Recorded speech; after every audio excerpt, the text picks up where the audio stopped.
नमो नमः मित्रों, संधि की श्रृंखला में विसर्ग संधि हो रहा था और आज हम चलिए पढ़ते हैं अगली संधि। ठीक है ना। स स जो शुरू तक हो गया था। आइए नियम वही चलेंगे। ठीक है ना। सूत्र है अतो रो रपलुता दपलुते। ठीक है। तो इसका नियम ये है कि वही नियम अभी चल रहा है। ठीक है ना। जैसे आपने वहाँ स सोरू में जो है सा का और ये इन दोनों सा, इस सा का और इसका जो है आपने क्या किया था, र किया था। ठीक है। तो जो ये नियम लगा था, ठीक है ना, वही यहाँ भी अनुसरण करना है, वैसे यहाँ भी चलेगा। तो आइए देखते हैं कि स के स्थान में र होने पर, ठीक है ना, वहां सा के स्थान पे र हम लोग किए थे। ठीक है। और र होने पर तो वहां तो हमने जो है सा को क्या कर दिया था, र में बदल दिया था। ठीक है ना। इन दोनों सा को र में बदला था। आइए थोड़ा सा बढ़ा के और नियम है कि सा के स्थान में र होने पर यदि उसके पहले, ठीक है ना, ह्रस्व आ है, माने छोटा आ है और उसके बाद भी छोटा आ है, तो किस में बदल जाएगा, ऊ में बदल जाएगा। ठीक है ना। तो आइए देखते हैं क्या करना है हमें आगे। थोड़ा सा उदाहरण के माध्यम से समझ लेते हैं। देखिए अभी सस जो सोरू का ही वो चल रहा है। ठीक है ना। तो जैसे एक शब्द है शिवस। ठीक है ना। शिवस प्लस अर्च्या। ठीक है। तो देखिए ये सा आपका क्या है, यही सजुस वाला सा है। ठीक है ना। एक संधि दूसरे से हमेशा जुड़ी रहती है। एक को समझेंगे तभी दूसरा समझ में आएगा, और यदि नहीं समझे तो फिर गए काम से। कितना रटेंगे, रटने संधि और समाज से तो रटने का विषय नहीं है, व्याकरण हमेशा समझने का विषय होता है। तो ये जो शिवस का सा है, तो ये सा किस में बदलेगा, चलिए विक्षेप करके देख लेते हैं फिर से। तो हो जाएगा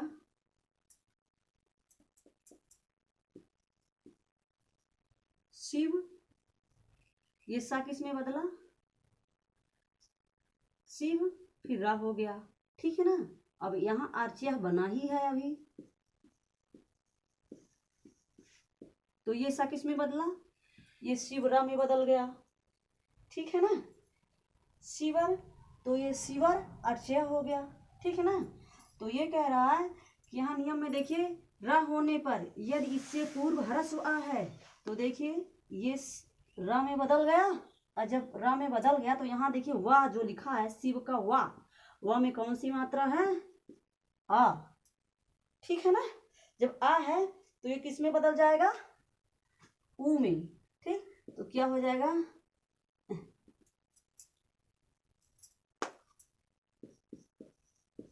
शिव ऊ। ठीक है ना।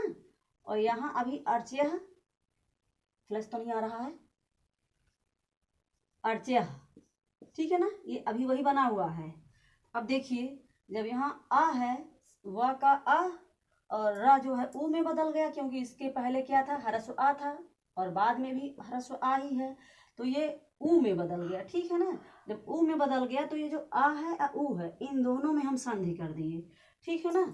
दोनों के बीच में जब संधि कर दिए तो क्या मिला, ओ। ठीक। तो क्या हो जाएगा, शिवो। ठीक है। और यहाँ अर्च्या अभी वही है। ठीक है ना। तो जब ये ओ बन गया तो अब ये आपने स्वर संधि में एक संधि पढ़ा है, पूर्व रूप संधि। ठीक है ना। उसका सूत्र क्या था, एंग पदांतादति, माने एंग प्रत्याहार के बाद ह्रस्व आए तो एंग में क्या क्या आता है, ए और ओ, ये दो ठो आते हैं एंग प्रत्याहार में। तो ए ओ, तो देखिए यहाँ ओ लिखा है और वहां नियम था ना कि अगर ह्रस्व आ आता है तो जो आ है इसको क्या आदेश हो जाएगा, पूर्व रूप आदेश हो जाएगा। ठीक है। तो ये देखिए अब फिर से एक बार संधि कर देते हैं दोनों के बीच में। तो ठीक है ना।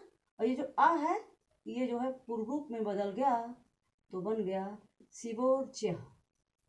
ठीक है ना। बस ये ध्यान देखना है कि र के पूर्व में ह्रस्व आ है और बाद में भी ह्रस्व आ है, तभी र उ में बदलेगा। ठीक है ना। और जब र उ में बदल गया तो फिर जो है आ और उ में संधि कर दिए। ठीक। आइए एक दो और देखते हैं, इसमें शायद कम समझ में आया हो, लेकिन ये है कि जब आपने स्वर संधि और व्यंजन संधि को अच्छे से समझा है तभी विसर्ग संधि कर पाओगे। आइए देखते हैं एक और, जैसे हो गया कॉपी। ठीक है ना। तो अब अगर इसका हम अलग अलग शब्द निकाल लेते हैं तो हो गया कस। ठीक है ना। या तो इसको ऐसा भी कह सकते हैं, कह प्लस आपी। ठीक है ना। तो ये जो विसर्ग है ये क्या है, स है। ठीक है ना। सा किस में बदलेगा, र में बदलेगा। र के पूर्व र में बदला और ये का में आ है तो ये क्या हो गया, उ बदल गया। जब उ हो गया तो का आ ले लीजिए, उ ले लीजिए तो हो गया गुण कार्य। ठीक है ना। जब गुण हो गया तो अब वही अंगा पदांतादति वाला नियम फिर लग गया कि ओ के बाद ह्रस्व आ आया है अपी का। ठीक। तो ये किस में बदल जाएगा, आ पूर्व रूप में, तो क्या हो जाएगा कॉपी। ठीक है ना। कॉपी, रामोपी। ठीक है ना। सारे नियम ऐसे ही लगेंगे। तो इसी का एक विकल्प और है, इसको हम मेट रहे हैं, ना समझ में आएगा तो आप दोबारा तिबारा रिपीट करके देख लेना। और हाँ, अपनी किताब से नियम भी पढ़ लेना। ठीक है। बिना नियम पढ़े, और कोशिश ये करो कि उदाहरण तो बिल्कुल ही तैयार कर लो। संस्कृत में उदाहरण नहीं बदलती, क्योंकि जितने नियम हैं हर नियम के आधार पे अलग अलग उदाहरण हैं। आइए देखते हैं, इसी का एक विकल्प है हसिच्चा। ठीक है ना। हसिच्चा। तो चा का मतलब क्या है, और। अभी हमने कहा ना कि एक ही शब्द को बार बार नहीं बताना है। अब चा कह दिए तो आप समझ लो कि उसी सा का र हुआ है। ठीक है ना। र के पूर्व में ह्रस्व आ था तो उ हो गया है। ठीक है ना। उ हो गया, आ जो ह्रस्व आ था आ और उ मिलके ओ हुआ। ठीक। जैसे एक शब्द हो गया मेघो गरजती। ठीक है ना। मेघो गर्जत।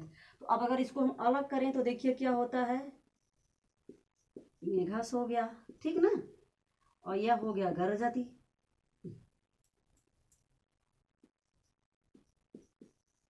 गरजती। ठीक ना। तो अब इसको सा को हम किस में बदल देंगे, र में बदलेगा तो मेघर हो जाएगा। ठीक है ना।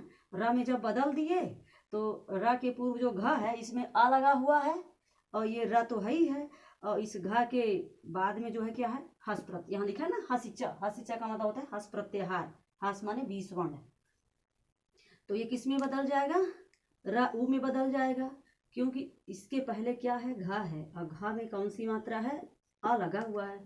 तो जब ये आ लगा हुआ है यहाँ र उ में बदल गया, अ और उ हो गया। ठीक ना। तो दोनों के बीच में कौन सी संधि आ गई, ओ। तो यहाँ क्या हो गया, मेघो। ठीक है ना। और गर्जत जो है वही रहेगा, क्योंकि यहाँ स्वर तो है नहीं, तो ये जो पूर्व रूप यहाँ हो रहा था, ठीक है ना, पूर्व रूप वाला कार्य जो है नहीं होगा। बाकी इस शब्द में पूरी कंडीशन वही होगी। ठीक है। आइए एक सूत्र और देख लेते हैं। जैसे इसी में आप रामो गच्छति भी कर सकते हो। ठीक है ना। देखिए जैसे हो गया रामो गच्छति। ठीक है ना। रामो गच्छति, रामो हसति। ठीक। तो देखिए ये क्या हो जाएगा, ये सा में बदल गया, फिर ये रा में बदल गया, मा में जो आ लगा है ये उ में बदल गया। तो जब उ में बदल गया तो आ और उ मिला तो संधि हो गया। तो क्या हो गया, रामो हो गया। ठीक है ना। और गच्छति लिखा है तो हो गया रामो गच्छति। ठीक है ना। सरऊ, सरऊ गाली वाली मत समझ लेना, जो इसमें लिखा है हमने उसको कहा है। हमारे इलाके में जो है इलाहाबाद साइड में बड़ी प्यारी गाली है, अगर छोटा बच्चा है, कोई चीज़ उसको कहा जाए कि चलो कर लो, अगर नहीं करेगा तो उसको बोलेंगे क्या सरऊ, करबो कि ना करबो। ठीक है, तो आइए एक और देख लेते हैं।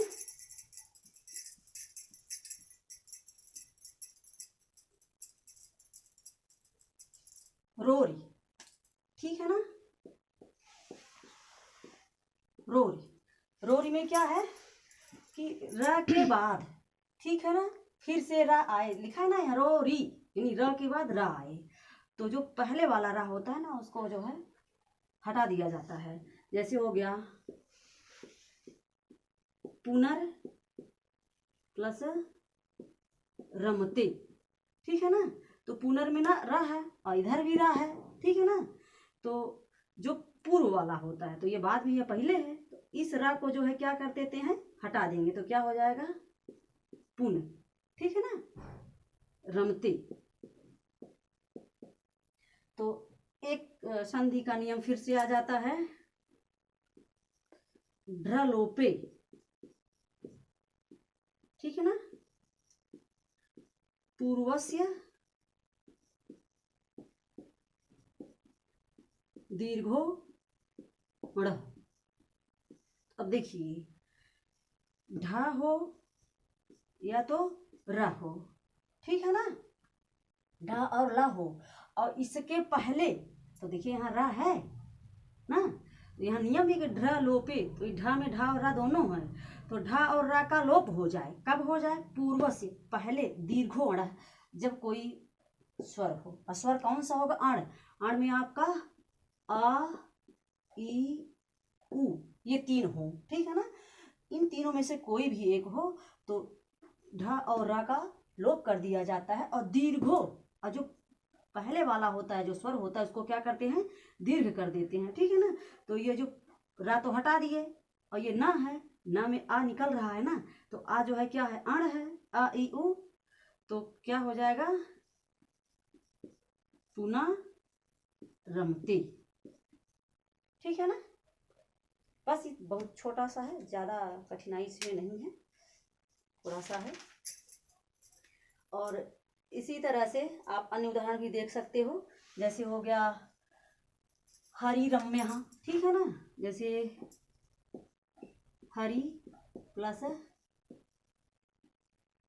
तो रम्य, ठीक। अब इसको भी जो है ठीक उसी कंडीशन में करेंगे, सारा नियम यही लगेगा, ठीक है। तो अब इसको जो है हरि है, अब इसको हम, ये तो संधि है, ठीक है ना, हरि रम्य है, पूरा वाक्य है, अब इसको हम अलग करेंगे तो क्या हो जाएगा हरिर प्लस रम्य, तो हरिर का ये जो र है, ठीक है ना, और ये रम्य का रा है, दो ठोरा एक साथ आ गया, तो जो पहला वाला ये वाला इधर प्लस का पहले होता है ना, इसी को हटा देते हैं, ठीक है ना, तो हो जाता है हरि, ठीक। अब देखिए जब ये हट गया तो वही नियम फिर लागू हो गया ढ्रलोपे, ठीक है ना, तो ढा और रा का लोप हो जाए, पूर्वस्य कौने का, यहाँ लिखा है ना पूर्वस्य माने पहले वाले का, तो ये पहला वाला रा यही है, तो इसको हटा दिए। फिर ये दूसरे नंबर पे सूत्र आता है, हम क्षम्यताम इकट्ठा ही लिख दिए थे, ठीक है ना,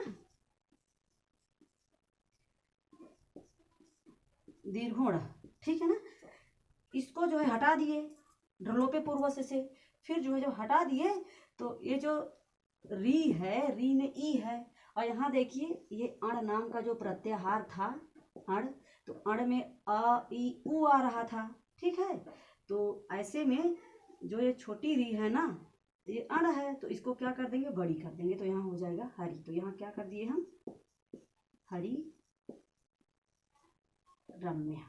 पूरी प्रक्रिया जो है सिर्फ इन्हीं दो वर्णों के बीच में की जाती है, चाहे वो व्यंजन हो, विसर्ग हो, चाहे स्वर हो, ठीक है। तो नमो नमः मित्रों, आज की वीडियो में सिर्फ इतना ही। आप सभी जहाँ भी रहें मस्त रहें, हंसते रहें, पढ़ते रहें।